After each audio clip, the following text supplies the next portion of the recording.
তোমার 110 কোটি না 310 কোটি হোক, ইমানদার অল্পই অসংখ্য বেঈমানের মোকাবেলায় যথেষ্ট। আমার ছেলেরা যেদিন জাগবে, আমার নওজোয়ানরা যেদিন জাগবে, সেদিন ভারতের আব্বাও টিকবে না ইনশাআল্লাহ।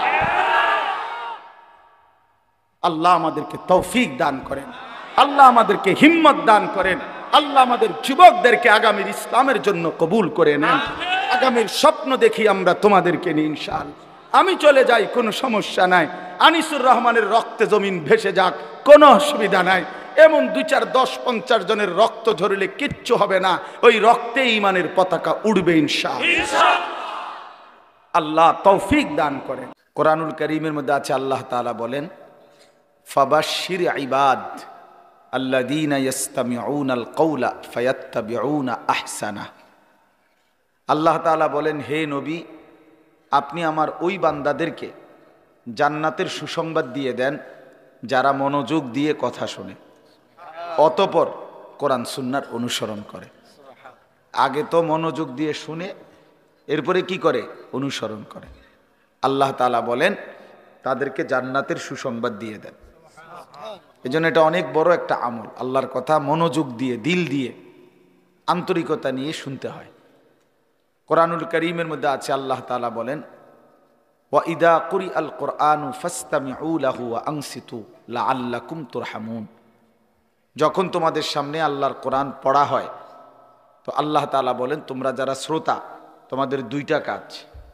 1 নাম্বার ফাসতামিউ লাহ, তোমরা মনোযোগ দিয়ে শোনো।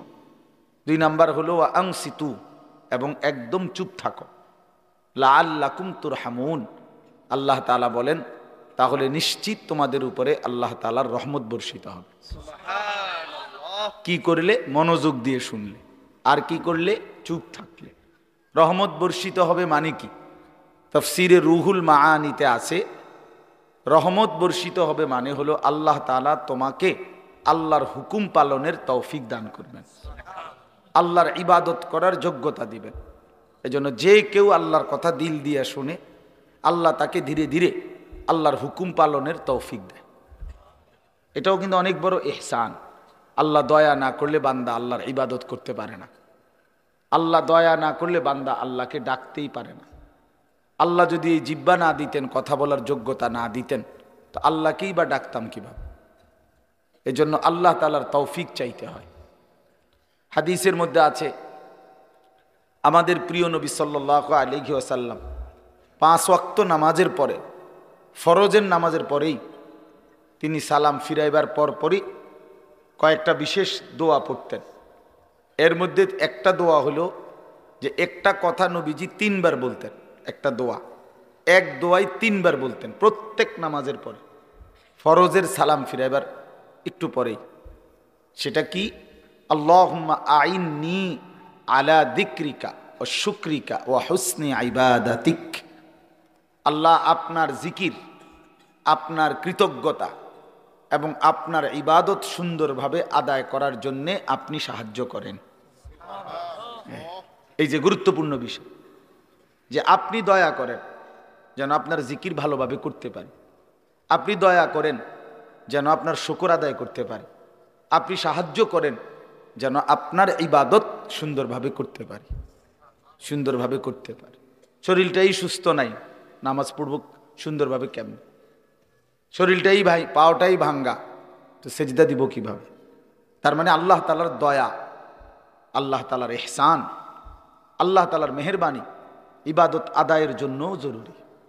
এই দোয়াটা নবীজি 3 বার পড়তেন প্রত্যেক 5 ওয়াক্ত নামাজের পরে, ফরজের পরে। হাদিসের মধ্যে আছে, একজন বিখ্যাত সাহাবী ছিলেন হযরত মুআজ ইবনে জাবাল রাদিয়াল্লাহু তাআলা আনহু।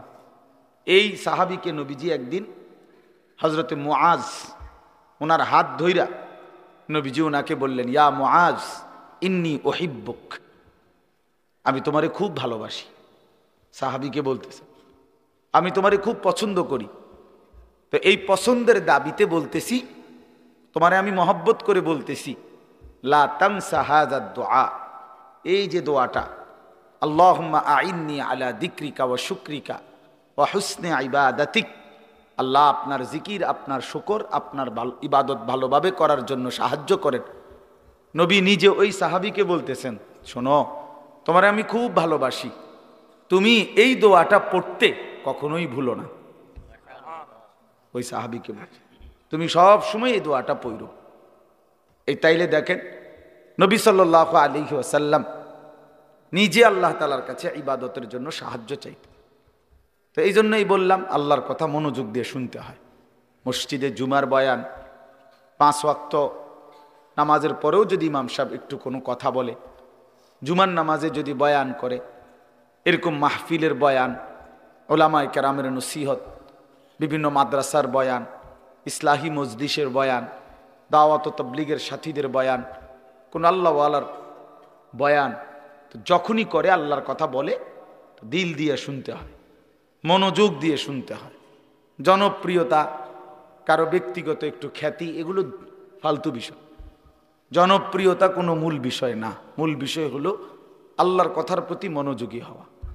মনে করেন আমারে 1 কোটি মানুষ চিনে, তো আপনার লাভ কি? আমারে চিনলে আপনার লাভ কি? আমি একবারে মনে করেন সারা বাংলাদেশের জনপ্রিয়, তো কিছে আপনার ফায়দা কি? কথা বোঝেন নাই আমার ছেলেরা? তোমরাও বুঝতে শেখো ভাই, তোমার ফায়দা কি সেটা বলো। আর আমারে সারা পৃথিবী চিনলে তোমার লাভ কি? তুমি তোমার ইবাদতের কথা বলো, তোমার নিজের জিন্দেগির কথা বলো। আমারে কে চিনে না চিনে তো তুমি কি করবা? চিনলেই কি, না চিনলেই কি? সবাই চিনলে আল্লাহ যদি গ্রহণ না করে তো কুকুরের সমান মর্যাদাও নেই, কুত্তার মর্যাদাও নেই। আল্লাহ গ্রহণ না করবে তো চিনলেই কি আর না চিনলেই কি? কোরআনুল কারীমের মধ্যে 25 জন নবীর নাম আছে, তো নবী রসুল মোট 25 জন। কথা বলেন না? তো বাকিদের নাম কই? হাদিসের কিতাবের মধ্যে সর্বোচ্চ তারিখে, ইতিহাসের কিতাবে আরবি, একসাথে 313 জন বদরি সাহাবীর নাম আছে। আরো যদি সব মিলায় 2-4-5 হাজারের নাম সর্বোচ্চ হইতে পারে, তো সাহাবী কি 5,000? তো বাকিদের নাম? বিদায় হজ্জের মাঠে আরাফাতের ময়দানে আল্লাহর নবী সাল্লাল্লাহু আলাইহি সাল্লাম 1.25 লক্ষ সাহাবীর সামনে ভাষণ দিয়েছেন, তো ওনাদের নাম কই? ওনাদের নাম তো কেউ জানে না। এই পৃথিবীতে যে কয়জন আউলিয়া কেরামের নাম কিতাবের মধ্যে আছে, ওনারাই তো আউলিয়া কেরাম নাকি? এই কয়জনই তো। সারা পৃথিবীতে এই 1,500 বছরের ভিতরে বুজুর্গ শুধু আব্দুল কাদের জিলানী, জোনায়েদ বাগদাদি, বাইজিদ বোস্তামি, এই 3-4 জনই নাকি? তো বাকিদের নাম কই? বাকিদের নাম কই? নাম নাই এরকমই বেশি। কথা বুঝেন নাই? পৃথিবী জানে না, পৃথিবী চিনে না, এমন মানুষই বেশি, এমন মানুষই বেশি। এই বাংলাদেশে এমন অসংখ্য হাজার হাজার আলেমে দ্বীন আছে যারা বাহরুল উলুম, যারা ইলমের সাগর, মহাসাগর, কিন্তু বক্তা না। তারা কি না? বক্তা না, ওয়াইজ না, নীরবে নিভৃতে 30 বছর 50 বছর বুখারী শরীফের হাদিস, রাসূলুল্লাহ সাল্লাল্লাহু আলাইহি সাল্লামের হাদিস সবকের মধ্যে ছাত্রদেরকে নীরবে পড়াইতেছে। পৃথিবী কেউ চিনে না, হাসরের ময়দানে সবাই দেখবে উনি বাদশাহ, উনি বাদশাহ। এজন্য দোস্ত আমার, বন্ধু আমার, আল্লাহর কথার দিকে মনোযোগী হওয়া, আল্লাহর কথার দিকে মনোযোগী হওয়া, আল্লাহর কথার দিকে মনোযোগী হওয়া।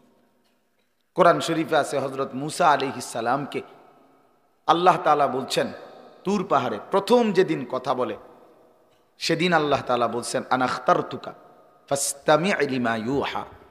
মুসা, তোমাকে এখানে কথা বলার জন্য আমি বাছাই করছি, তোমারে আমি পছন্দ করছি। এখন আমি যা ওহী করব, যা বলবো, আমার কথাগুলো ফাসতামি', মনোযোগ দিয়ে শোনো। এজন্য প্রিয় বন্ধু আমার, বাপ আমার, ভাই আমার, নওজোয়ান সাথী, এটা মনে রেখো যে আল্লাহ তাআলা আমাদেরকে বাছাই করে এখানে বসাইছে। আল্লাহ যেন বলতেছেন, বান্দা, আমি একজন মৌলবী পাঠাইছি, ওর থেকে আমার কয়টা কথা শোনো। কথা আমার বন্ধুর, ওই এরে আমি পাঠাইছি, ওর থেকে কিছুটা শোনো। তো এই জন্য আল্লাহর কথার দিকে কি হওয়া, মনোযোগী হওয়া, রাসূলুল্লাহ সাল্লাল্লাহু আলাইহি সাল্লামের কথার দিকে মনোযোগী হওয়া। এতে করে একটু আন্তরিকতা দেখলে, মনোযোগ দেখলে, আগ্রহ দেখলে আল্লাহ তাআলা তার চাইতে এগিয়ে হেদায়েত দিয়ে দেয়। ওয়াহদি ইলাইহি মান ইউনিব, আল্লাহ তাআলা বলেন যে আমার দিকে ঝুঁকে আসে আমি আল্লাহ তাআলা তাকে তার চাইতে এগিয়ে হেদায়েত দিয়ে থাকি। বান্দা একটু আসুক, শুধু সে আমার দিকে একটু আগাক, আমি তার চাইতে এগিয়ে তারে আমি আপন করে নেব, তারে আমি কোলে তুলে নেব, তারে আমি কোলে তুলে নেব। লাল্লাহু আশাদ্দু ফারাহান বিতাওবাতি আবদি, নবী সাল্লাল্লাহু আলাইহি সাল্লাম বলেন আল্লাহ তাআলা সবচেয়ে বেশি খুশি হয়, সবচেয়ে বেশি আল্লাহ খুশি হয় বান্দা যখন গুনাহ ছেড়ে দিয়ে আল্লাহর দিকে ফিরে আসে।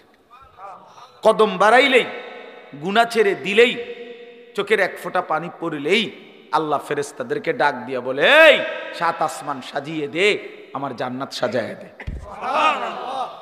ফেরেশতারা সাজায়া দিয়া বলে, আল্লাহ আসমান কেন সাজাইলেন, জান্নাত কেন সাজাইলেন? রব্বুল আলামিন বলে, আসলাহাল আবদু মাওলাহু, শোনো, এক গোলাম আজকে তার মনিবের সাথে সম্পর্ক ঠিক করে ফেলছে।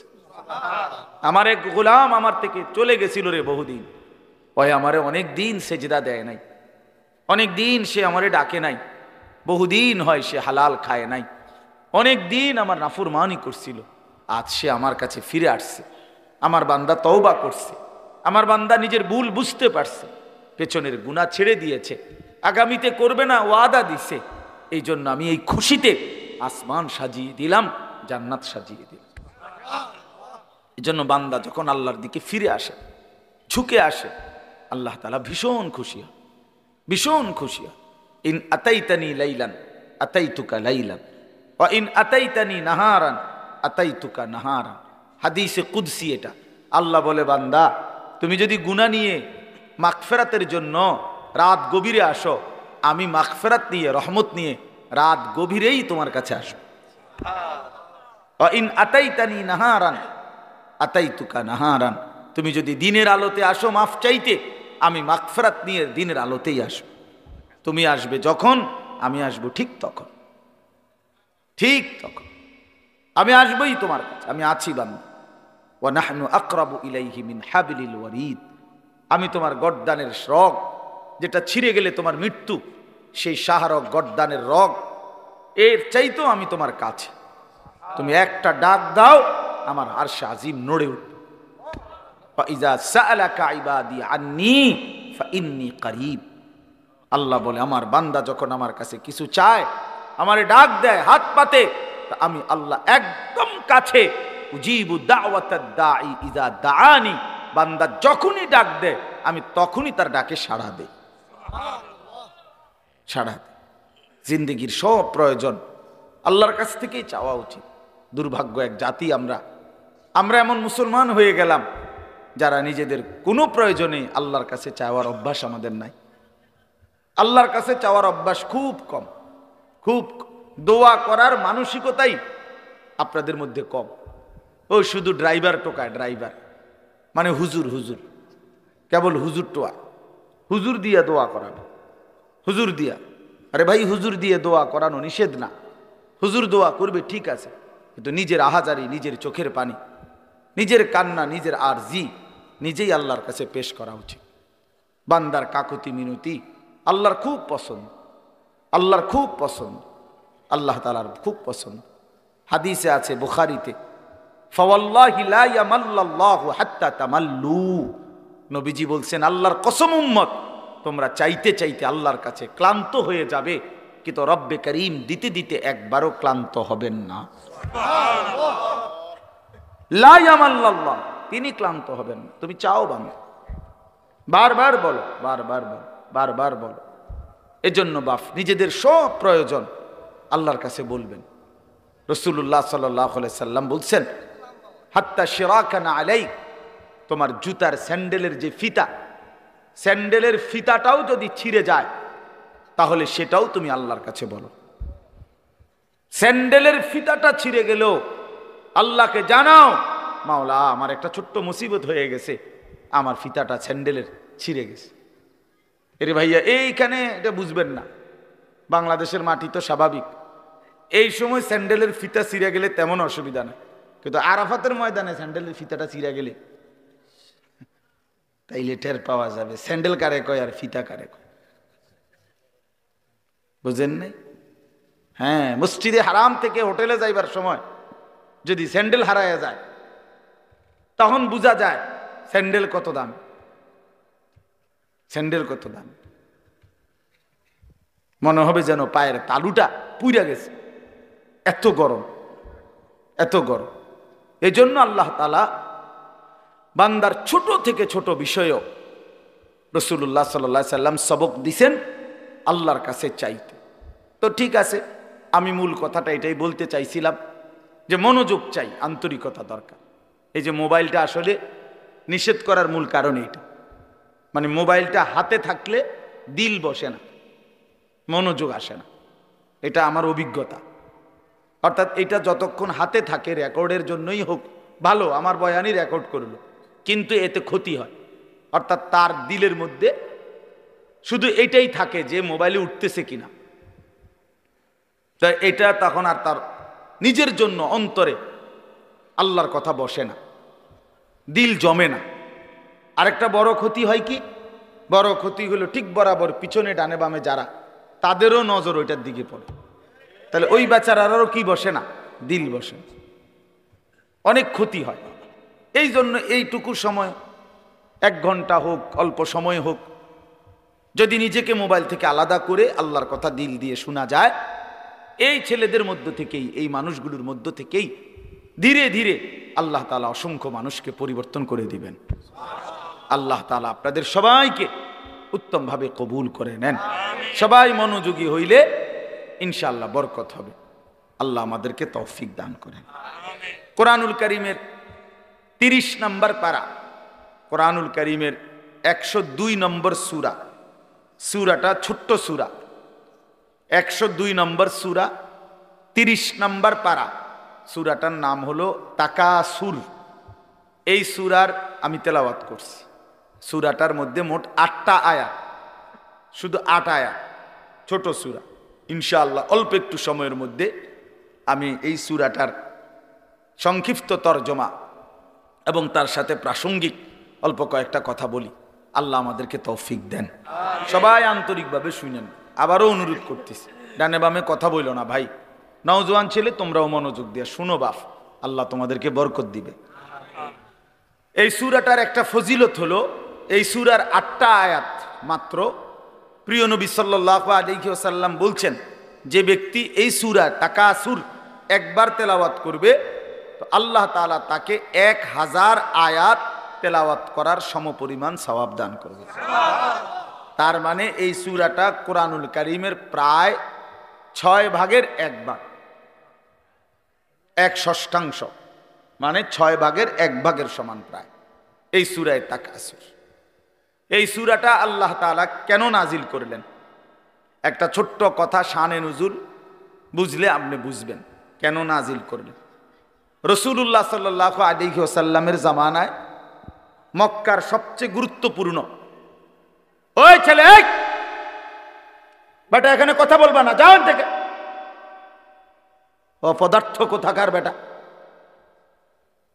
কই তোমরা স্বেচ্ছাসেবক কোথায় মিয়া, এতটা অনুরোধ করলাম এতক্ষণ ধরে, কাকে বুঝাইলাম এতগুলো কথা, তোমরা সবগুলো ছেলে যারা স্বেচ্ছাসেবকের কার্ড লাগাইছো ভাই, তোমরা দায়িত্ব পালন করো, সওয়াব হবে তোমাদের এটা। জি বাবা শুনেন, আপনারা মনোযোগ দেন। রাসূলুল্লাহ সাল্লাল্লাহু আলাইহি সাল্লাম উনি মক্কায় থাকাকালীন মক্কার সবচেয়ে বড় গোত্রের নাম ছিল কুরাইশ। এটা আপনারা জানেন কিনা? নবীজির বংশই হলো কি এই কুরাইশ বংশ। তো এটা হলো মূল বংশের মূল গোড়া, একটা বড় গোড়া। বাকি এর অধীনে আরো ছোট ছোট গোত্র ছিল, শাখা। কথা বুঝছেন? আমার দাদা ধরেন মূল ছিল আমগো বাড়ি, তো এখন দাদার বাপ চাচারা 4 জন, মানে আমার দাদার ছেলে। তো এখন ওনাদেরও সংসার বড় হয়ে যাওয়াতে আমার জ্যাডার বাড়িও একটা নামে পরিচিত, আমগো বাড়িও একটা নামে পরিচিত, এমন হয় না? আলগা আলগা হয়ে গেছে, এখন বড় ফ্যামিলি। জ্যাডারও মনে করেন 6-7 জন সন্তান, তাদের ছেলে পেলে নাতি নাতনি মিল্লা, তারা এক বাড়ি, আমরা এক বাড়ি, কিন্তু যদিও আমার দাদার বংশ আমরা এরকম আর কি। তো কোরাইশের অনেক শাখা গোত্র ছিল, কোরাইশের অধীনে আবার ছোট ছোট গোত্র। এদের একটা অভ্যাস ছিল, এরা প্রতিনিয়ত অবসর হইলেই তারা নিজেদের মধ্যে তর্ক বিতর্ক করত, নিজেদের অর্থ সম্পদ ক্ষমতা প্রভাব প্রতিপত্তি সন্তানাদি বংশধর কার কদ্দুর বেশি দুনিয়ার ফুটাঙ্গিরি এগুলা নিয়ে মাতব্বরি করত, অহংকার করতে আর বলতো, হিসাব দিত। হ্যাঁ বেটা আমার চাচা এই, আমার স্বাস্থ্য ভাই একজন ডিসি, একজন এসপি, একজন হেই, আমরা বলে না এরকম মানুষ। অর্থাৎ এরা আপনার গর্ব অহংকার করত, সম্পদ নিয়ে বংশধর নিয়ে নিজেদের ক্ষমতা প্রভাব প্রতিপত্তি নিয়ে হিসাব দিত যে আমার এই আমার এই আমার এই। তো আরেক গোত্রের লগে যার লগে তর্ক করত তারাও বলতো বেটা আমগোই তান আছে, আমগো এই আমগো হেই, তো এগুলা তারাও বলতো। এর মধ্যে এক দুইটা গোত্র ছিল, বনু আব্দে মানাফ কোরাইশের একটা শাখা গোত্র, আরেকটা হলো বনু সাহাম, এরাও একটা শাখা গোত্র। এই দুই গোত্রের লোকদের মধ্যে একদিন তুমুল এই নিয়ে তর্ক লাগছে, ভীষণ তর্ক। এই দোনো গোত্রই নিজেদের বংশ গরিমা অর্থ সম্পদের হিসাব, বিভিন্ন যুদ্ধে এক একজনের এক এক যোদ্ধাদের অবদান এবং নিজেদের শৌর্য বীর্য অহংকার বংশধর এগুলো বলতেছিল, বারবার শুনাইতেছে আর কি। হেরাও কইতেছে, বনু সাহাম বনু আব্দে মানাফ, দোনো পক্ষ বলতে বলতে অবস্থা দাঁড়াইছে এই, ওই বনু সাহাম গোত্র যারা তারা দেখছে যে হিসাবে বনু আব্দে মনাফের সংখ্যা বাইরে গেছে, মানে বেশি হয়ে গেছে। এগো এগো যা যা নাম দাম যা কইছে, যার যেই ক্ষমতা যার যেই অবস্থা, এতে করে এরা কমে যাইতেছে, হাইরা যাইতেছে। কারা? বনু সাহাম গোত্র।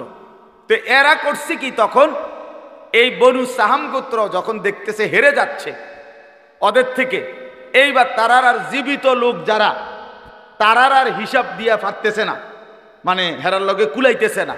তো হেরা বলতেছে দিগাও, কই? কবরস্থানে আসো। কই আসো? কবরস্থানে আসো। হ্যাঁ বেটা কবরস্থানে আয় বেটা, মরে গেলে কিছে, আমরা মরা গুলোর হিসাব লো। এবার আমার যে চাচা মারা গেছে আমি কি আসিল জানো নি বেটা, যেটা কি আসিল এই গেছে এবার কোথায়? কবরস্থানে গেছে, মানে মরা মানুষ সহ। যে বেচারা মরে গেছে তারও শান্তি নাই। এইবার সে কবরস্থানে তারা মানে দেখাইয়া মৃত মানুষদের হিসাব দিয়া নিজেদের বড়াই করতে শুরু করছে। কথা বুঝছেন কিনা বলেন? অথচ জীবিত শেষ করে শেষ পর্যন্ত পৌঁছে গেছে কবরস্থানে। মৃত মানুষদেরকে নিয়েও দুনিয়ার এই গর্ব অহংকার বড়াই, ক্ষমতার বড়াই, সম্পদের বড়াই, বংশের বড়াই, পরিবার জনগণের বড়াই এই করতেছিল, এইটা করতেছে। এমনকি মৃত মানুষদেরকে পর্যন্ত টেনে আনছে। এই অবস্থায় তাদের এই দিবানিশির এই তর্ক, এর মধ্যে যখন এই গোত্রটা বেশি বাড়াবাড়ি করলো, মানে কি করলো যে জীবিতদেরকে দিয়ে না ফাইরা শেষ পর্যন্ত কই গেল? কবরস্থানে গেল। তখন তারা এই প্রেক্ষাপটে আল্লাহ পাক রব্বুল আলামিন তাদের এই আলোচনা যে হায় মানুষ, তোমরা দুনিয়ার জন্য দুনিয়াতে ডুবে গিয়ে দুনিয়ার অর্থ বিত্ত সন্তান পরিবারের অহংকার করতে করতে শেষ পর্যন্ত কবরে পৌঁছাও হিসাব দিতে শুরু করলা দুনিয়া, অথচ আখেরাতকে ভুলে গেলা, নিজেদের কবর ভুলে গেলা, তাদের কবরে কি হচ্ছে তাও ভুলে গেলা, আখেরাত আর পরকালকে ভুলে গেলা। বান্দা এটা কি করছো তোমরা?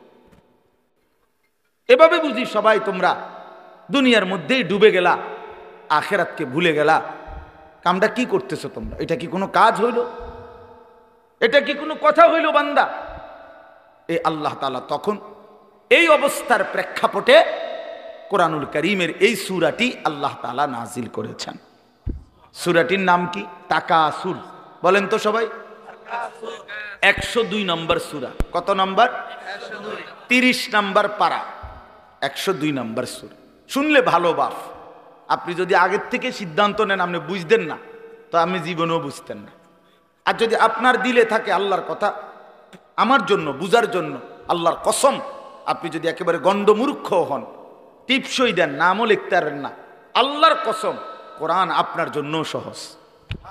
প্রিয় ভাই, তোমরা যারা স্কুলে পড়ো, কলেজে পড়ো, বন্ধু আমার, তোমাদের যতগুলো বই পড়ছো তার চাইতেও কোরআন সহজ।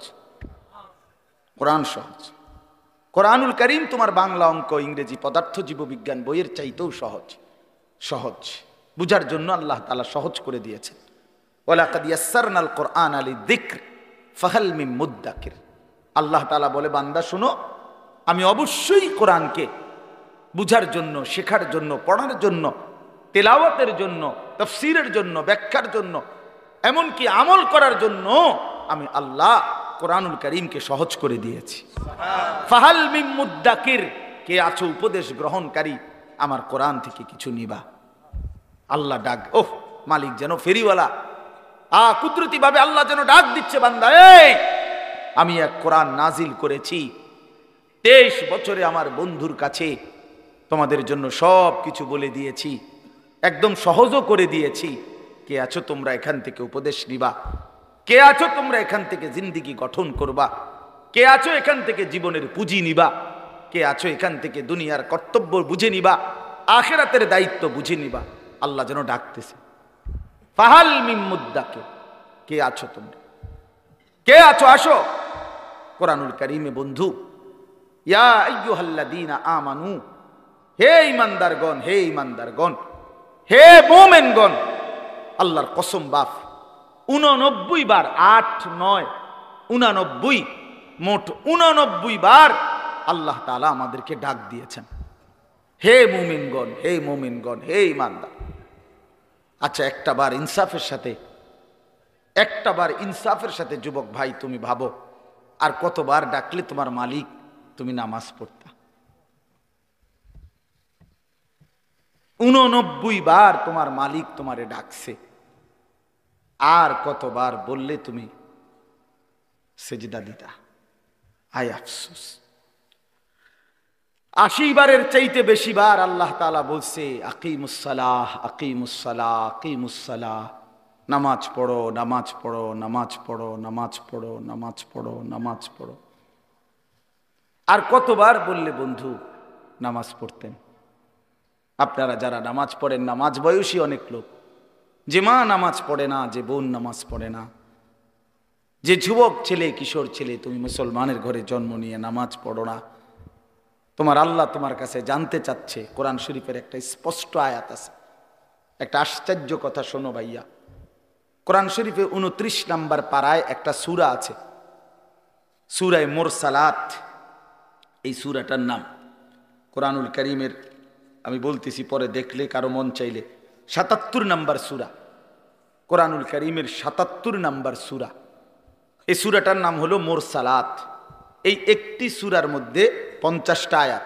ওই সূরাটা, এই 50টা আয়াতের মধ্যে আল্লাহ তাআলা 10 বার, মানে 10টি আয়াত 10 বার একটা কথা বলছে, বারবার একই কথা 10 বার বলছে এক সূরা। কয়বার? কি?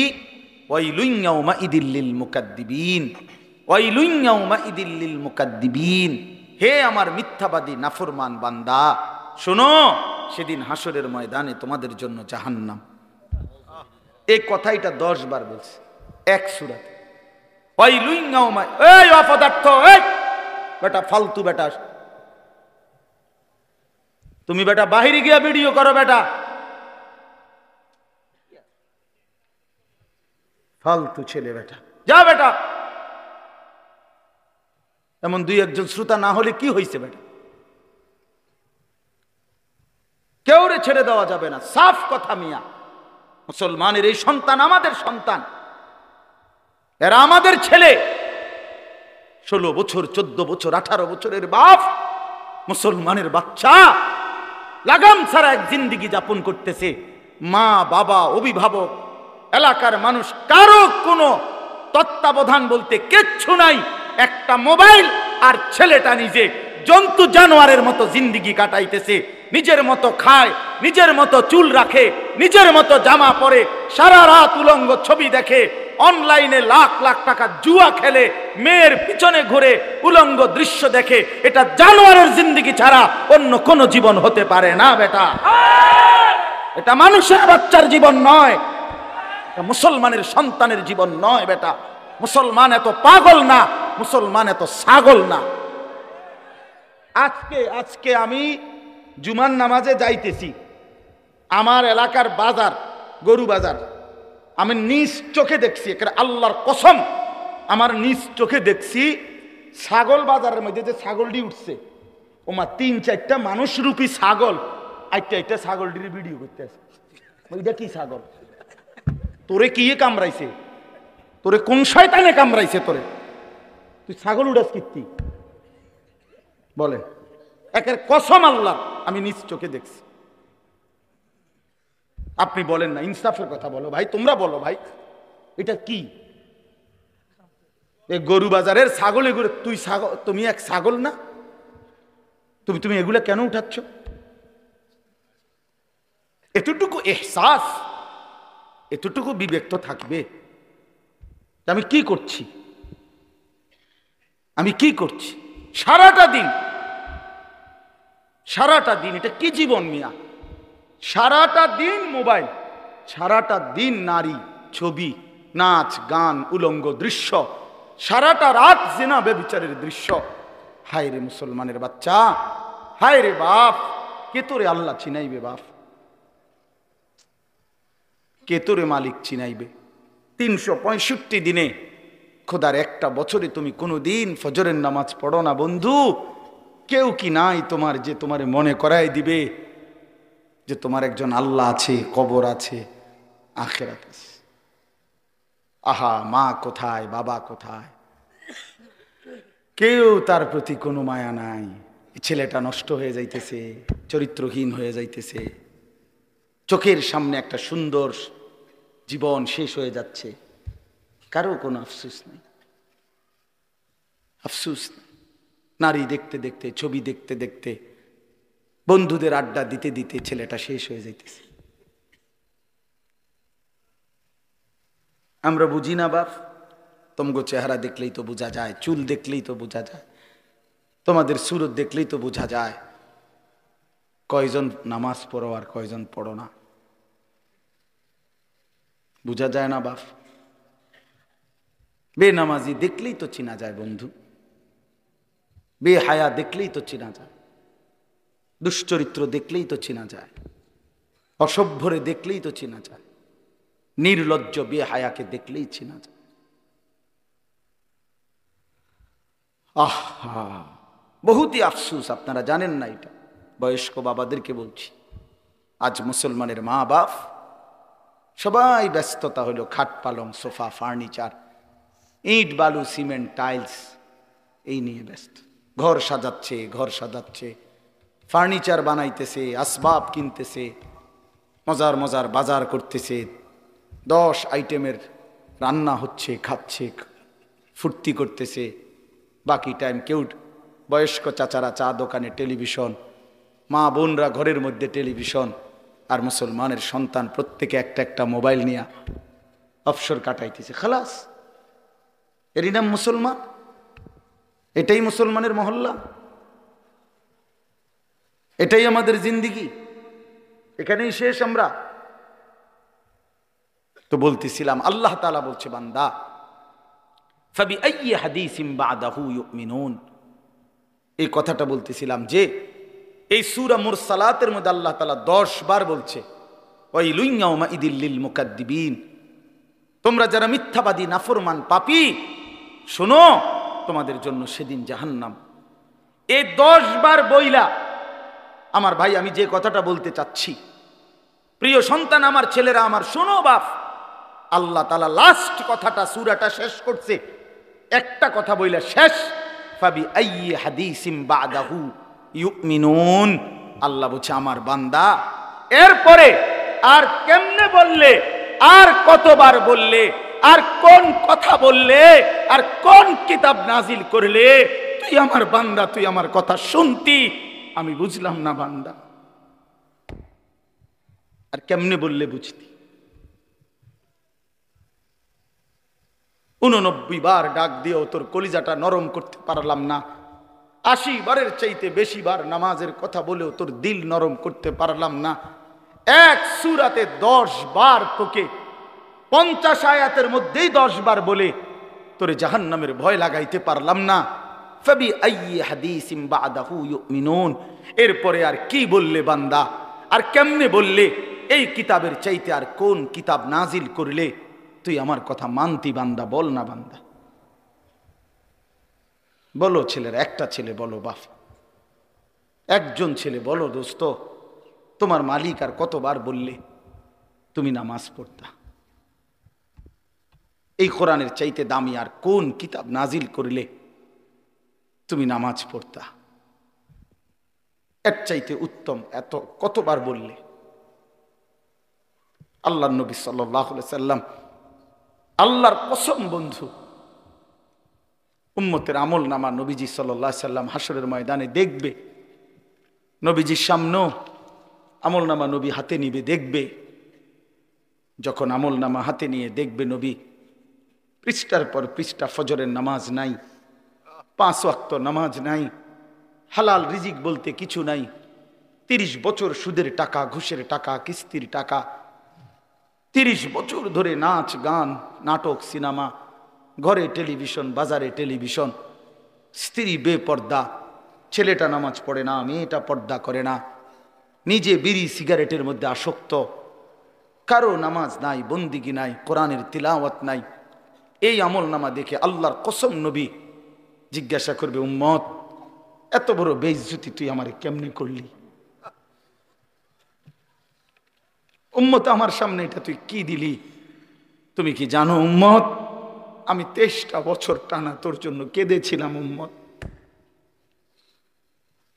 আমি এমন কাঁদা কাঁদছি রে উম্মত তোদের জন্য, এশার নামাজের পরে দাঁড়াইছি, ফজরের আজান পর্যন্ত আমি আমার মালিকের কাছে তোদের জন্য, উম্মতের জন্য চোখের পানি ফেলে কাঁদছিলাম। আমার এত চোখের পানি তোর দিল গলাইতে পারলো না। আমি তায়েফের পাথরের আঘাতে আমার পিঠটা চালনির মতো ছিদ্র ছিদ্র হয়ে গেছে রক্তে। আমি বুকে পেটে 2টা পাথর বাঁধছি ক্ষুধার কষ্টে। আমি উহুদের দান শহীদ করা রক্তে উহুদের ময়দানে পড়েছিলাম বেহুশ হয়ে।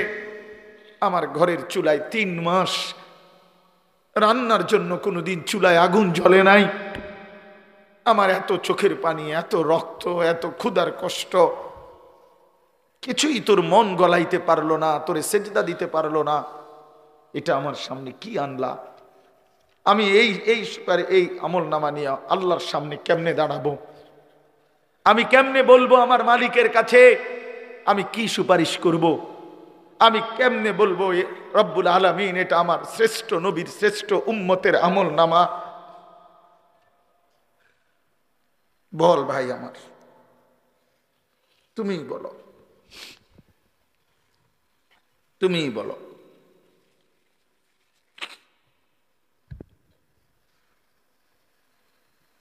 এত বিপুল পরিমাণ মুসলমান আমরা, 92% চাইতে বেশি মুসলমান আমরা, অথচ তারপরেও ইসকনের উগ্র হিন্দু সন্ত্রাসীরা আমার মুসলমান ভাইয়ের জবাই করে ফেলছে, রক্ত লাল করে ফেলছে জমিন।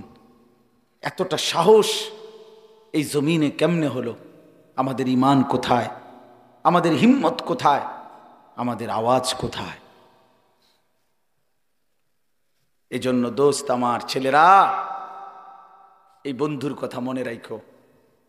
আর যদি কোনোদিন বলতে নাও পারি তো আজ বললাম, যদি সুযোগ না পাই তো একবারই বললাম। ফিলিস্তিনের মুসলমান আজীবন রক্ত দিবে, তুমি আজীবন মোবাইল টিপবা, এটা কোনো জীবনের শেষ কথা না। রোহিঙ্গা মুসলমান আজীবন কষ্ট পাবে, আর তুমি জীবন ভর শুধু মোবাইল টিপবার এই রঙের ঘুড়ি উড়াইবা না। প্রিয় ভাইয়া, এমনটা নাও হতে পারে।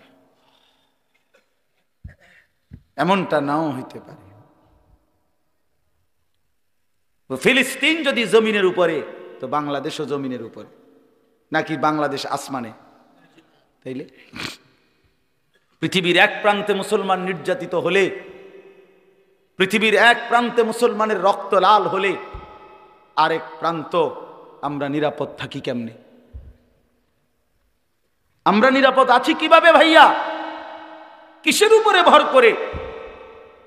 কে তোমাদেরকে আশ্বাস দিল তোমাদের এই অব্যাহত গুনাহ, নারী, ছবি, এই অসৎ আড্ডা, এই মোবাইলের দিন রাতের এই আসক্তি, এক ওয়াক্ত নামাজ না পড়া, কখনো ফজরের নামাজ না পড়া, এটা তোমাদেরকে আগামী দিনে স্বস্তিতে থাকতে দিবে, নিরাপদে জমিনে থাকতে দিবে?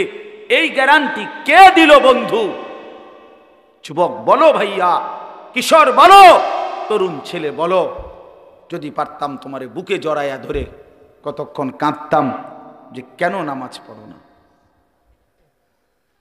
কেন আল্লাহরে সেজদা দাও না? আল্লাহ আমাদেরকে মাফ করে দেন। আমার কথা হলো, আমরা চিল্লাইয়া যাই যে কয়দিন হায়াত আছে, সুযোগ আছে। তোমার 110 কোটি না 310 কোটি হোক, ইমানদার অল্পই অসংখ্য বেঈমানের মোকাবেলায় যথেষ্ট। আমার ছেলেরা যেদিন জাগবে, আমার নওজোয়ানরা যেদিন জাগবে, সেদিন ভারতের আব্বাও টিকবে না ইনশাআল্লাহ।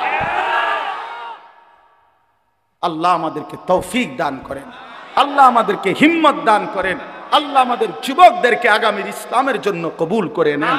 আগামীর স্বপ্ন দেখি আমরা তোমাদেরকে নিয়ে ইনশাআল্লাহ। আমি চলে যাই, কোনো সমস্যা নাই। আনিসুর রহমানের রক্তে জমিন ভেসে যাক, কোনো অসুবিধা নাই। এমন 2, 4, 10, 50 জনের রক্ত ঝরলে কিচ্ছু হবে না, ওই রক্তে ঈমানের পতাকা উড়বে ইনশাআল্লাহ। আল্লাহ তৌফিক দান করেন। চলো ভাই, আল্লাহ তাআলা বললেন এই মক্কার কাফেরদের, কুরাইশদের এই হালাতের উপরে আল্লাহ তাআলা কি বললেন? আল্লাহ তাআলা বললেন আলহাকুমুত তাকাসুর। এইবার তর্জমা শুনেন, তাইলেই কথা শেষ। আল্লাহ তাআলা বললেন আলহাকুমুত তাকাসুর হাত্তা জুরতুমুল মাকাবির। আল্লাহ বলেন, হায় বান্দা, কি করলা? অর্থ সম্পদ, ঘর বাড়ি, বংশধর, এই দুনিয়া নিয়া বাড়াইবার নেশা তোমাদেরকে আলহাকুম, দুনিয়ার মধ্যে ডুবাইয়া ফেললো, আখেরাত ভুলাইয়া দিল। এই আলহাকুম শব্দের অর্থ দুইটা, শাগালাকুম, আনসাকুম। এক অর্থ হইল তাকাসুর শব্দের অর্থ হলো বাড়ানোর নেশা। এই কথাটা বুঝছিনি? কিসের নেশা? সম্পদ বাড়ানো, ক্ষমতা বাড়ানো, বংশধর বাড়ানো, নেতাগিরি ফেতাগিরি, এগুলোর মানে দুনিয়া বাড়ানোর নেশা তোমাদেরকে আলহাকুম আই শাগালাকুম, ব্যস্ত করে ফেলছে ফিল দুনিয়া, দুনিয়ার ব্যাপারে। আর কি করছে? আনসাকুম আল আখিরা, আর তোমাদেরকে আখিরাত ভুলাই দিছে। এরই মধ্যে হাত্তা জুরতুমুল মাকাবির, একদিন তোমরা কবরেই পৌঁছে গেলা। কোথায় পৌঁছে গেলা? এই কি সুন্দর কথা! আল্লাহ বলছে আলহাকুমুত তাকাসুর। আমার বান্দা দুনিয়া বাড়ানোর নেশা করতে করতে, এ দুনিয়া দুনিয়া দুনিয়া করতে করতে হাত্তা জুরতুমুল মাকাবির, একদিন তোমরা কবরেই পৌঁছে গেলা। কই পৌঁছে গেলা? এই মানুষ বলে না, আরে কও কি, কালকেও তো তার লগে চা খাইছি, হে মারা গেছে, ইন্নালিল্লাহ, এরকম বলে কিনা মানুষ? আরে আরে কও কি, এই যে গত সোমবারে একসাথে গেলাম আমরা মুরাদনগর থেকে কোম্পানিগঞ্জে, সে মারা গেছে। এইভাবে, অর্থাৎ এই দেখতে দেখতে দেখতে দেখতে নাই, দেখতে দেখতে নাই, দেখতে দেখতে নাই। আল্লাহ বলেন একদিন এই দুনিয়া দুনিয়া করে করে অর্থ বিত্ত, টাকা পয়সা, ঘর বাড়ি দালান, দেখবা দোতলার ছাদের কাম বাকি, 3 তলার আস্তর বাকি, খাট এখনো দোকানে বেটা এখনো দেয় নাই, হ্যাঁ, সোফা বানানি শেষ হয় নাই, বিল্ডিং এর ইট গাঁথা শেষ হয় নাই, এখনো সবগুলো টার্গেট পূরণ হয় নাই। এরই মধ্যে দেখবে একদিন হাত্তা জুরতুমুল মাকাবির, পৌঁছে গেছো কবরে, পৌঁছে গেছো কবরে। তো আল্লাহ তাআলা বলেন তোমরা দুনিয়ায় ডুবে গেলা, আখেরাত ভুলে গেলা, তোমাদের বাড়ানোর নেশা, সম্পদ, প্রাচুর্য তোমাদেরকে অস্থির করে ফেললো। হাত্তা জুরতুমুল মাকাবির, একটা পর্যায়ে তোমরা কবরেই পৌঁছে গেলা। এই কবরে পৌঁছে এবার আল্লাহ বলেন কাল্লা সাউফা তা'লামুন, আল্লাহ বলেন বান্দা শোনো, সাবধান, এই কবরে আসলেই অল্প সময়ের ব্যবধানেই তোমারে বুঝাই দেওয়া হবে তোমার এই দুনিয়ার লোভ আর আখিরাতের প্রতি বিমুখ এর পরিণতি কবরে কি। আমি আল্লাহ কবরের প্রথম আযাব দিয়েই তোমারে আমি বুঝাই দেব। সুম্মা কাল্লা সাউফা তা'লামুন, অতঃপর আবার পুনরায় হাসরের ময়দানে নিয়ে জাহান্নামের আযাব দিয়ে দ্বিতীয়বার আবার বুঝাবো আমার নাফরমানির শাস্তি আর পরিণতিটা কি। এই কথা স্পষ্ট তাফসীরে লিখছে, কাল্লা সাউফা তা'লামুনা ফিল কবরে সুম্মা কাল্লা সাউফা তা'লামুনা ফিল আখিরাতে। একবার তুমি বুঝবা কবরে, আরেকবার তুমি বুঝবা আখিরাতে। আখিরাতে এই হারাম, এই সুদের টাকা, ঘুষের টাকা, কিস্তির টাকা, এই 2 নম্বরই টাকা, বাটপারি টাকা, ওজনে কম দেওয়া টাকা। 3 নম্বর মাল রে কইছো, 1 নম্বর ফসা কমলা দিয়া ডজন বেচ চালাইছ। বাটফার 100 গ্রাম কম দিয়া 1 কেজি গোস্ত বেচ চালাইছ। হ্যাঁ, সদবদ কই শিখছো এসব বাটপারি? এত কিস্তি, এত আমি একটা এটা গোস্তর লগে আমার ঝগড়া না ভাই, ঠিক আছে, সবটির মধ্যেই আছে নাকি? মানে অর্থ হইল গোস্ত দোয়ানদারের কার্য হয়েছে, এটা করতেছি না, কথার কথাই বললাম আর কি। মানে উদ্দেশ্য হইল এইভাবে 900 করে ওজনে কম দিয়ে কাস্টমারকে ঠকাইয়া সুদে, কিস্তিতে, লোনে, ঘুষে, মিথ্যায় যা রোজগার করলা বান্দা, দুনিয়া দুনিয়া, শুধু দুনিয়া দুনিয়া, শুধু দুনিয়া দুনিয়া। আহা মুসলমান, শুধু দুনিয়ার জন্য আজীব। আমার কাছে বিশ্বাস করেন, আমার মনটা দোয়া চায়, হুজুর দোতলার ছাদ ডালাই কত দোয়া করে দে, একটা মোটরসাইকেল কিনছি দোয়া করে দে, দোয়া করে, এটা এই বিটটা লইছি দোয়া করে দেন। শুধু দুনিয়া, সব দুনিয়া, শুধু দুনিয়া। এক লোক, আমার ঘনিষ্ঠ একজন পরিচিত লোক ছিল, বিদেশ থেকে আসছে, তো আমারে খুব আবদার কইরা তার ঘরে নিছিল দাওয়াত খাওয়াইতে। তো আমি গিয়া ঢুকছি, তো আসছে মনে সপ্তাহ 10 দিন হবে, একটা বড় চ্যাপ্টার টেলিভিশন আনছে এরকম চওড়া, তো এটার যে উপরে বক্সটা এটা অনেক খুলছে না আর কি। তো এইটা দেখাই আমারে কইতেছে, হুজুর 1,10,000 টাকা খরচ হয়েছে এটা পুরা আনতে, দোয়া করে। একের বিশ্বাস করে। আমিও দোয়া করছি। আমি বলছি ভাই, আমি দোয়া করি আপনার ঘরে যেন 24 ঘন্টা একটা সেকেন্ডের জন্য কারেন্ট না যায়, আপনার বউ বাচ্চা যেন 24 ঘন্টা নাচ গান, সিনেমা, নাটক যেন দেখতে পারে, দেখতে দেখতে যেন তারা কোনো ক্লান্ত না হয় এবং কোনো অসুবিধা না হয়, যেন আপনার টেলিভিশনে যেন কোনো ডিস্টার্ব না হয়। এইভাবে অনেকক্ষণ 2-3টা বলার পরে সে বলতেছে, হুজুর বেশি রাগ হয়ে গেছেন নাকি? কারণ দোয়ার ডকে তো তাই বুঝছে, যে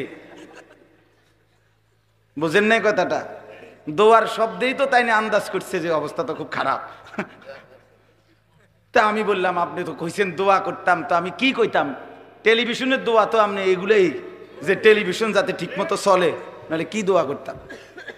তার মানে পরে লজ্জা পাইছে, বুঝছে যে না, কথাটা আসলে ভুল বলে ফেললাম। তা আমার বাপ শুধু দুনিয়া চাইলেন। আল্লাহ নবী সাল্লাল্লাহু আলাইহি সাল্লাম বলেন, ইয়াকুলু ইবনু আদামা মালি ওয়া মালি, হায় বনি আদম, সারাক্ষণ কেবল বলো আমার মাল, আমার মাল, আমার মাল, আমার মাল। ওয়া হাল্লাকা মিম মালিকা ইয়া ইবনা আদম, নবীজি বলেন, কোথায় তোমার মাল বনি আদম? রাসূলুল্লাহর হাদিস, এই বেটা মাল কই তোমার? এই বাড়ি তো সাথে নিয়ে যাও, এই 10 শতক জায়গা তোমার, সাথে নিয়ে যাও, এই সোফাইগুলো তোমার, এগুলো সাথে করে নিয়ে যাও কবরে। তোমার তোমার না বললা? ওয়া হাল্লাকা ইয়া ইবনা আদম মিম মালিক, কই তোমার মাল কোথায় বান্দা? হে বনি আদম, কই তোমার মাল? রাসূলুল্লাহর হাদিস এটা। এরপরে নবী বলেন, শুনো, তোমার মাল কেবল 3টা। কোন মানুষের মাল কয়টা? 1 নাম্বার মা আকালতা ফাআফনাইতা, যেটা তুমি সরাসরি খাইছো, এটা তোমার, তোমার পেটে যেটা গেছে। 2 আও লাবিস্তা ফাআবলাইতা, যেটা তুমি সরাসরি গায়ে দিছো, পোশাক তোমার গায়ে, এটা তোমার। আও তাসাদ্দাকতা ফাআমদাইতা, যেটা আল্লাহর রাস্তায় সাদাকা করছো, যাকাত, ফিতরা, দান, সাদাকা, এতিম, গরিব, অসহায়, ফকির, মসজিদ, মাদ্রাসা, উলামায়ে কেরাম যেখানে খরচ করছো, ফাআমদাইতা, সেটা তুমি আখিরাতে পৌঁছাইছো, সেটা তোমার। এই কয়টা হলো?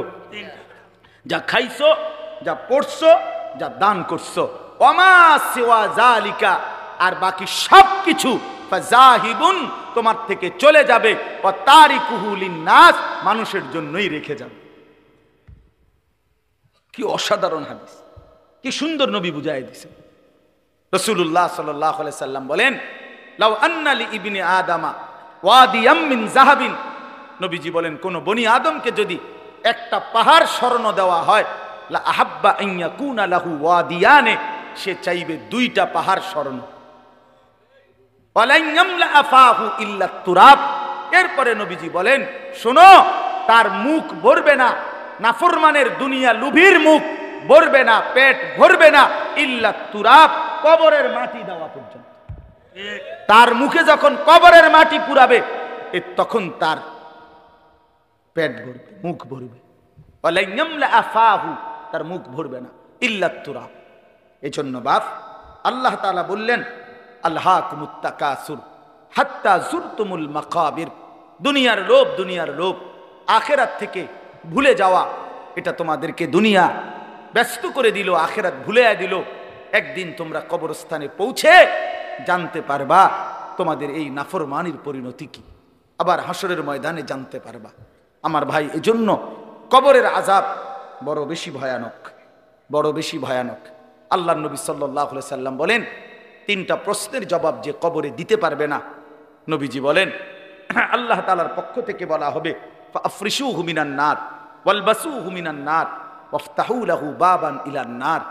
এই ফেরেশতারা, নাফরমানের কবরে জাহান্নামের বিছানা বিছিয়ে দাও, জাহান্নামের পোশাক পরিয়ে দাও, জাহান্নাম বরাবর দরজা খুলে দাও।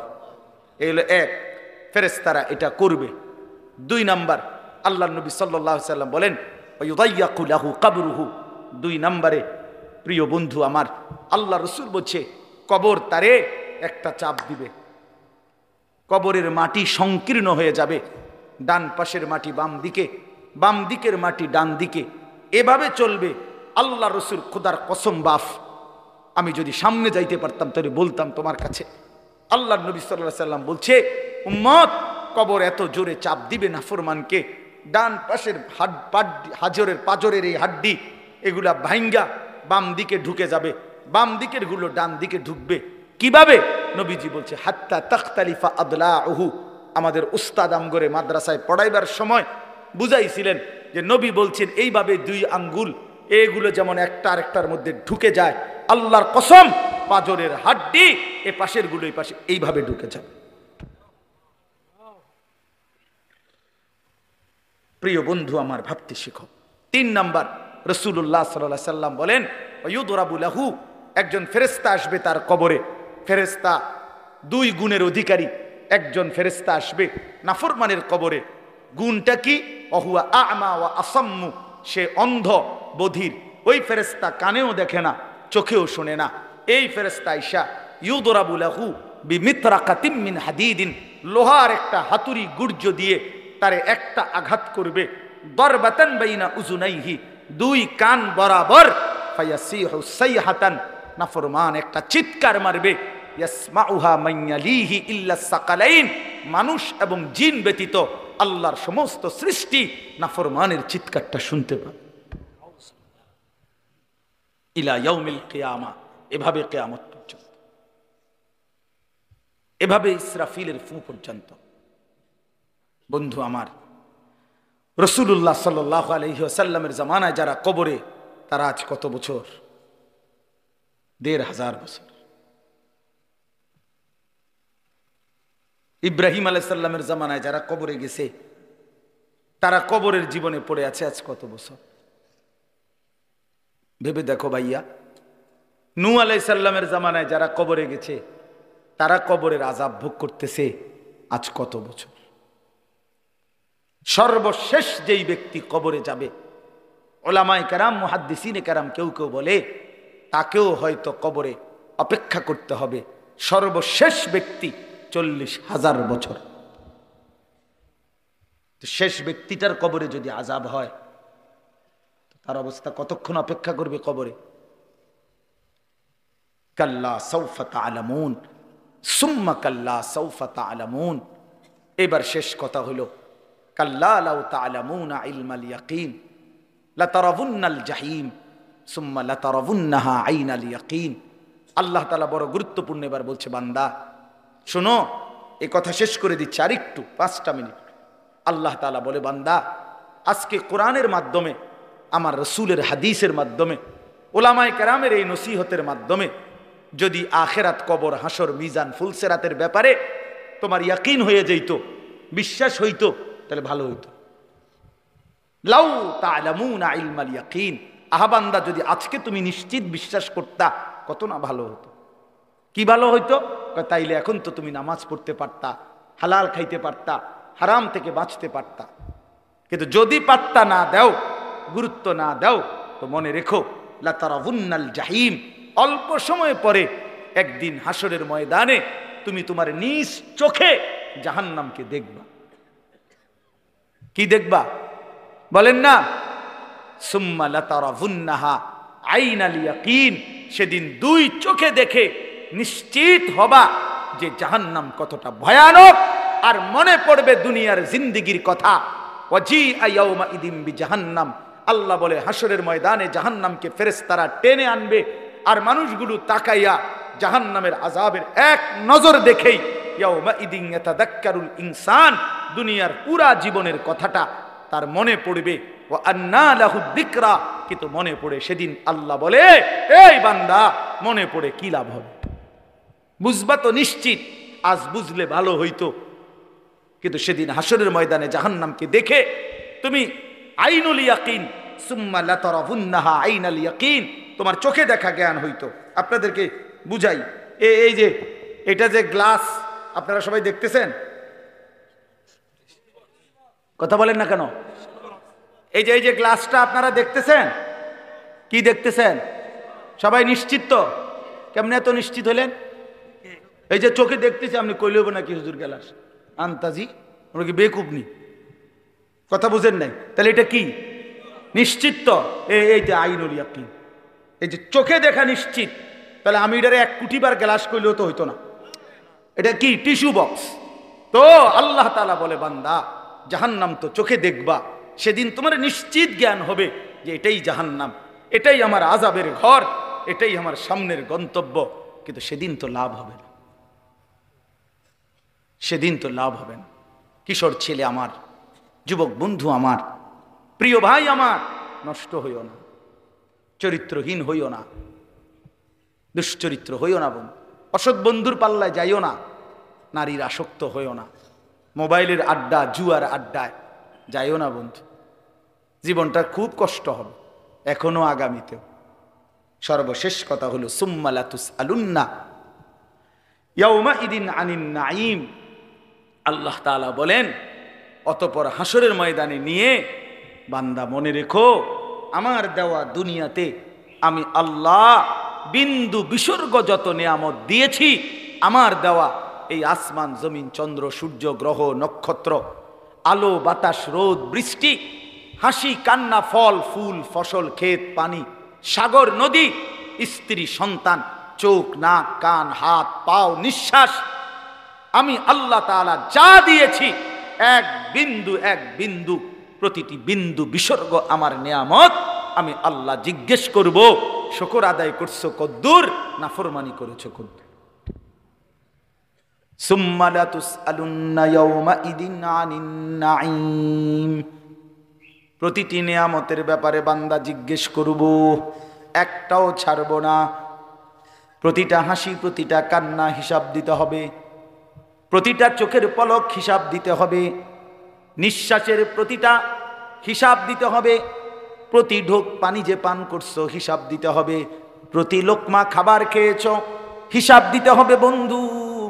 চোখের প্রতিটা পলকের হিসাব দিতে হবে, কানের প্রতিটা শ্রবণের হিসাব দিতে হবে, কদমের প্রতিটা হাঁটার হিসাব দিতে হবে, হাতের প্রতিটা উঠানামার হিসাব দিতে হবে।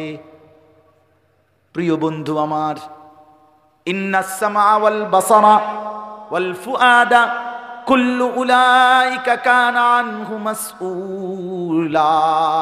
আল্লাহ বলে, মনে রেখো বান্দা, তোমার কান, তোমার চোখ, তোমার দিল, তিনোটাকেই আমি আল্লাহ প্রশ্ন করব। তোমার দিলও বলে দিবে তুমি কি কি কল্পনা করছো।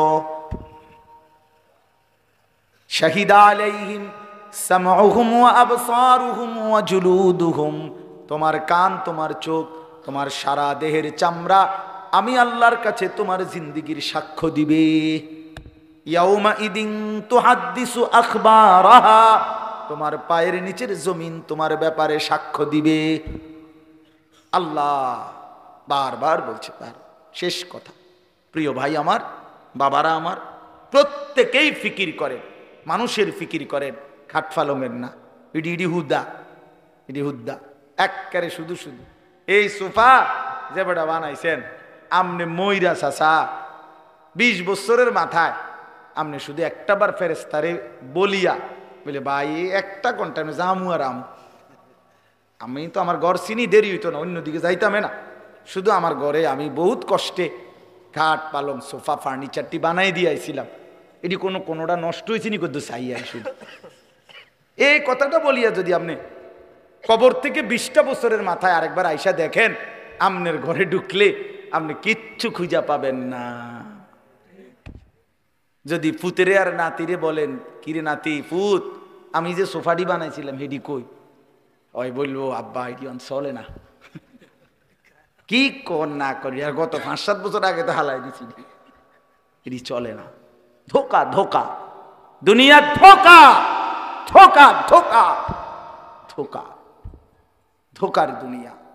এজন্য মাঝ বয়সী বাবা আপনাদেরকে বলি, খাট পালং আর সোফা, ক্ষেত ফসল আর জমি, ইট বালু আর সিমেন্ট, এর হিসাব না দিয়া স্ত্রী সন্তানের হিসাব দেন।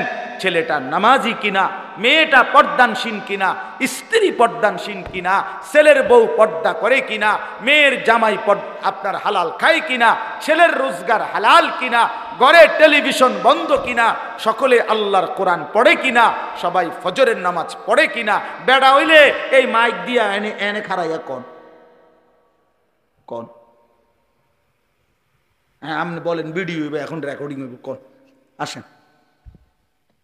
আমার আব্বা মৃত্যুর সময় আমরা 5 ভাই 3 বোন আর আমাদের ছেলে মেয়ে মিল্লা 25 জন, আলহামদুলিল্লাহ আল্লাহকে সাক্ষী রেখা বলি, এই 24-25 জন ছেলে মেয়ে নাতি নাতনি মিলে আমার আব্বা লম্বা করে বিছানো ঘরে ছিল। আব্বার চারদিকে আমরা জীবিত, তখনও শেষ অবস্থা আব্বার, আল্লাহর কোরআন পড়তেছিলাম, ছোট বাচ্চাগুলো পর্যন্ত। এই অবস্থায় আমার বাবার দুনিয়া থেকে বিদায় নিছেন। আমি আমার মারে বলছিলাম, মা আপনি কাঁদেন না মা, একটু পরে বাফেরে কবরে যদি ফেরেশতা প্রশ্ন করে, মান রব্বুক, তোমার রবকে, তো আমার বাপ বলবে, ফেরেশতা রবের কোরআন পড়ার জন্য 25 জনকে জমিনের উপরে রাইখা আসছি, রব চিনব না কেন রে বেটা, রব চিনব না কেন, রব চিনব না কেন, আল্লাহকে চিনব না কেন, মালিক কেমনে না চিনে, মনিব কেমনে না চিনে বাপ। এজন্য আজকে নিয়ত করি আমরা ইনশাআল্লাহ সেজদা করব ইনশাআল্লাহ। ছেলেরা ভাইয়া নিয়ত করছো নি ভাইয়া? তোমরা ভাইয়া নষ্ট হইও না ভাইয়া, লাগবে তোমরা আগামী দিনের জন্য, ইসলামে আগামীর সময়টা যে কোনো তোমার সামনে কিংবা এরপরের জেনারেশনের সামনে, সারা পৃথিবী জুড়ে আগামীর যুদ্ধ হক আর বাতিলের যুদ্ধ, আগামীর যুদ্ধ ইসলাম আর কুফরের যুদ্ধ, আগামীর যুদ্ধ মাহাদি আর দাজ্জালের মোকাবেলার যুদ্ধ। অতএব দয়া করে নষ্ট হইও না, নষ্ট হইও না, নষ্ট হইও না। বাবা ভাই সবাইকে বলি, মা বোন সবাইকে বলি, আল্লাহ তাআলা এই মাহফিল কবুল করেন, আজকের এই ইন্তজাম কবুল করেন। নওজোয়ান ছেলেরা তোমার ঘরে অনেক ধমক দিছি বাপ, তারপরেও দোয়া কইরো, আমিও তোমাদের জন্য দোয়া করি। আল্লাহ তাআলা প্রতিটা ছেলেকে ইমানদার নেককার বানায় দেন। আল্লাহ আমাদের প্রতিটা মা বাপকে কবুল করে নেন। আলহামদুলিল্লাহি রাব্বিল আলামিন। আল্লাহুম্মা আনতাস সালাম ওয়া মিনকাস সালাম, তাবারাকতা ইয়া যাল জালালি ওয়াল ইকরাম। ইয়া আরহামার রাহিমিন, ইয়া আরহামার রাহিমিন, ইয়া আরহামার রাহিমিন। রব্বানা যালামনা আনফুসানা ওয়া ইল্লাম তাগফির লানা ওয়া তারহামনা লানাকুনান্না মিনাল খাসিরিন। রব্বানা আতিনা ফিদ দুনিয়া হাসানা ওয়া ফিল আখিরাতি হাসানা ওয়া কিনা আযাবান নার। রব্বিরহামহুমা কামা রব্বায়ানি সগীরা। রব্বানা হাব লানা মিন আজওয়াজিনা ওয়া যুররিয়াতিনা কুররাতা আ'য়ুন ওয়াজআলনা লিল মুত্তাকিনা ইমামা। মওলাই করিম আপনি মাফ করে দেন, রব্বে করিম আপনি মাফ করে দেন, মেহেরবান মওলা আপনি মাফ করে দেন। আগামী জিন্দেগি আপনি সুন্দর করে দেন, ঈমান আমলের দৌলত দান করেন। আল্লাহ আগামী জীবনটা কাজে লাগাবার তৌফিক দান করেন। পেছনের গুনার নাফরমানির এই জিন্দেগি আপনি দয়া করে মাফ করে দেন। আল্লাহ আগামী জীবন সুন্দর করে দেন, বাকিটা হায়াত কাজে লাগাবার তৌফিক দান করেন। আপনার গোলামি আপনার বন্দিগি করার তৌফিক দান করেন। আল্লাহ সেজদাওয়ালা কপাল বানিয়ে দেন, মাওলা জিকিরওয়ালা জবান বানিয়ে দেন, কাঁদনেওয়ালা চোখ বানিয়ে দেন, মোহাব্বতওয়ালা দিল বানিয়ে দেন। আপনার গোলামি সুন্নতওয়ালা বন্দিগিওয়ালা জীবন বানিয়ে দেন। আল্লাহ আমাদের সকলকে কবুল আর মনসুর করে নেন। সমস্ত কবরবাসীদেরকে মাফ করে দেন, সমস্ত কবরবাসীদেরকে মাফ করে দেন, সমস্ত কবরবাসীদেরকে মাফ করে দেন। কিয়ামত পর্যন্ত কবরের আযাব মাফ করে দেন, কবরগুলোকে জান্নাতের টুকরা বানিয়ে দেন, আপনার নূরে রহমত দ্বারা ভরপুর করে দেন। আল্লাহ আমরা যারা বেঁচে আছি আমাদেরকে ঈমান আমলের জীবন দান করেন। যুবক ছেলেগুলোকে নামাজি বানিয়ে দেন, নওজোয়ান ছেলেগুলোকে নামাজি বানিয়ে দেন। আল্লাহ আগামীর ইসলামের জন্য এদেরকে কবুল করে নেন, কোরআনের জন্য এদেরকে কবুল করে নেন, ইসলামের জন্য আল্লাহ আপনি কবুল করে নেন। আল্লাহ ইসলামের জন্য জান বিলিয়ে দেওয়ার সৈনিক হিসাবে কবুল করে নেন। আল্লাহ মুসলমানের সন্তানকে ঈমান আমলের দৌলত দান করেন। আমার বাবা চাচা বয়স্কদেরকে আরো বেশি নেক আমলের তৌফিক দান করেন। পর্দার আড়ালের মা বোনদেরকে পর্দা পুশিদা দান করেন। মা ফাতেমা, মা আয়েশা, রাবেয়া বসরিয়ার মতো বানিয়ে দেন। আল্লাহ আজকের এই মাহফিল খানা কবুল করে নেন, মাহফিল খানা কবুল করে নেন, মাহফিল খানা কবুল করে নেন। নওজোয়ানদের এই আয়োজনে আপনি বরকত দান করেন। এলাকার সমস্ত মানুষের ভালোবাসার মাহফিল এটা আপনি কবুল করে নেন। একটা টাকা একটা বিন্দু সহযোগিতা যে করেছে, একটা হাসি দিয়েছে, একটা শব্দ বলে সহযোগিতা করেছে, আল্লাহ এমন প্রত্যেককে উত্তম বিনিময় দান করেন। অসুস্থ বিমারি যারা শিফা করে দেন, প্রত্যেকের কামাই রুজিতে হালাল বরকত দান করেন। হারাম থেকে বাঁচান মাওলা, হারাম থেকে বাঁচান মাওলা। বিবি বাচ্চাকে নেক জীবন দান করেন। ঘরে পরিবারে সকলকে নামাজি বানিয়ে দেন, চরিত্রবান বানিয়ে দেন। আল্লাহ সমস্ত প্রবাসী ভাইদেরকে বাবাদেরকে সহি সালামতে নিরাপদে রাইখেন মাওলা, ঈমান আমলের সাথে রাইখেন। আল্লাহ প্রত্যেককে কবুল আর মনসুর করেন। যার যত নেক মাকসাদ আছে পূরণ করে দেন। আল্লাহ যার যত পেরেশানি আছে দূর করে দেন। আল্লাহ আপনি কবুল করে নেন, আপনি কবুল করে নেন। আমার দেশকে নিরাপদ করে দেন, আমার দেশকে নিরাপদ করে দেন, আমার দেশকে নিরাপদ করে দেন। আল্লাহ আমরা ঈমান নিয়ে বাঁচতে চাই, আমরা কালেমা নিয়ে বাঁচতে চাই, আমরা ইসলাম নিয়ে বাঁচতে চাই, আমরা সেজদা দিয়ে বাঁচতে চাই, আমরা আজান দিয়ে বাঁচতে চাই। আল্লাহ আল্লাহ আপনি দয়া করেন, আপনি রহম করেন। আপনি আমাদেরকে একজন ন্যায়পরায়ণ শাসক দান করেন, একজন ন্যায়পরায়ণ শাসক দান করেন, একজন ইমামে আদেল দান করেন, একজন ইনসাফগার শাসক দান করেন। আর কোন জালেম চাপাইয়া দিয়েন না মাওলা, আর যেন আমরা জুলুমের শিকার না হই মাওলা। আল্লাহ শহীদ সাইফুল ইসলাম আলিফের রক্তে আল্লাহ যে জমিন ভেসেছে, আমরা এই জমিনে কালেমার বিজয় চাই মাওলা, আমরা ইনসানিয়তের বিজয় চাই মাওলা। আল্লাহ সাইফুল ভাইয়ের রক্ত আল্লাহ আপনি কবুল করে নেন, তার খুন আপনি কবুল করে নেন, তার পরিবারকে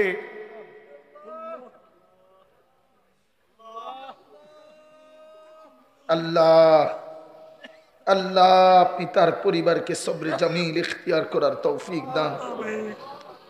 তার এতিম বাচ্চাটাকে আপনি আশ্রয় দিয়ে দেন, পেটের সন্তানকে আপনি সহি সালামতে রাখেন। আল্লাহ ওই বোনকে আপনি আশ্রয় দিয়েন।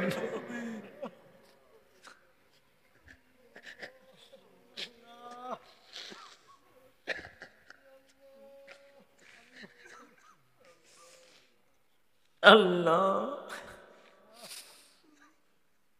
আল্লাহ, ভাই আমার জীবন দিয়ে গেল মাওলা। আল্লাহ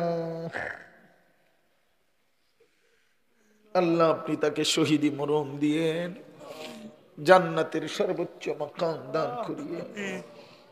আল্লাহ, আমাদের প্রতিটা মুসলমানের, প্রতিটা মানুষের জান মাল ইজ্জত আবরুর নিরাপত্তা দিয়ে দেন। আল্লাহ, আপনি দয়া করেন, আপনি দয়া করেন, আপনি দয়া করেন, আপনি দয়া করেন। সারা পৃথিবীর মজলুম মুসলমানদেরকে রেহাই দিয়ে দেন। গাজা, ফিলিস্তিন, লেবাননের মুসলমানকে বাঁচান মাওলা। আল্লাহ, ইসরায়েলের ইয়াহুদি বেঈমানদেরকে ধ্বংস করে দেন। আল্লাহ, কালেমার পতাকা বিজয় দান করেন, ফিলিস্তিনের বিজয় দান করেন। আল্লাহ, আপনি সবাইকে কবুল আর মনসুর করেন। আল্লাহ, আমার শেষ ফরিয়াদ, আমার এই নওজোয়ান সন্তানদেরকে ফিরিয়ে দিয়েন। আমি এটা ভিক্ষা চাইলাম, আমি এটা ভিক্ষা চাই। আমার এই যুবক ছেলেগুলোকে বদলে দিয়েন মাওলা। আমার সাথীদেরকে, আমার সন্তানদেরকে বদলে দিয়েন।